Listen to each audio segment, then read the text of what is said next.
I'm here today with Dr. Bruce McAlister, the Chief Medical Officer and Radiation Oncologist for Central Utah Cancer Center. Dr. McAlister, how are you today? Doing well, thank you. Good, thank you so much for joining us. I appreciate it. You're welcome. And this month we're talking about women's issues, and so you're the perfect person to talk to about breast cancer, actually. That's one of the most important issues facing women today. Surveys have found that it's one of the most hotly debated topics in women's issues, so thank you so much. Breast cancer, because so many women fear it, are susceptible to it. Angelina Jolie, for example, had her preventative double mastectomy just to prevent it. What are some of the things that can be done to detect breast cancer early on? Well, there's lots of warning signs for breast cancer. The most important one is a lump or a mass in the breast, and that's especially suspicious if it's hard, if it's got an irregular border, and if it doesn't hurt. Okay. But even if it hurts and is round and is soft, it's still something you should bring to the attention of your physician so he can decide if it needs to be biopsied or not. Wait, so an irregular border and doesn't hurt? It doesn't hurt. Now that is not, that's totally counterintuitive to me. I'm glad to know that. So the lump that doesn't hurt is more important to have your doctor look at. Correct. Interesting.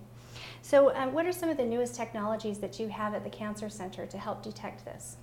Well, one of the newer ones is an MRI of the breast. Okay. Typically, screening has been done with mammograms and ultrasounds, and it still should be. All women over age 40 should get an annual mammogram as long as they're still in good health. But some women are at particularly high risk of breast cancer, so it's good to add another test, an MRI of the breast, to see if we can detect a cancer early. Those are women with genetic mutations or a very strong history of breast cancer in their family. Okay, so let's say that breast cancer is detected. What kinds of technologies do you use? Is there anything besides chemotherapy and radiation that is ever used?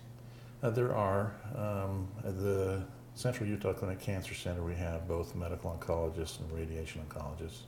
As a radiation oncologist, I use only radiation, but the medical oncologist will use some of the more targeted therapies in addition to chemotherapy, in addition to hormone therapy. Okay. So there are other things. Interesting. Now, my dad was diagnosed with a brain tumor when he was 42. And it was very scary. They flew him to Duke University, and luckily he was, he was cured. But he underwent some radiation, and they had some severe side effects. So as a woman who may have to undergo that someday, what can I do to try to mitigate any of those side effects of radiation, if that ever happens? Well, there's really not a lot that you can do as the patient, but there's a lot that I can do as the physician. I can use the latest technologies such as 3D conformal radiotherapy to target the breast itself and as little of the surrounding tissues like the lung and the heart as possible. So I can maximize the chance of cure and minimize the chance of side effects. All right, well, thank you so much for joining us today, Dr. McAlister. So glad to have you here. Appreciate it.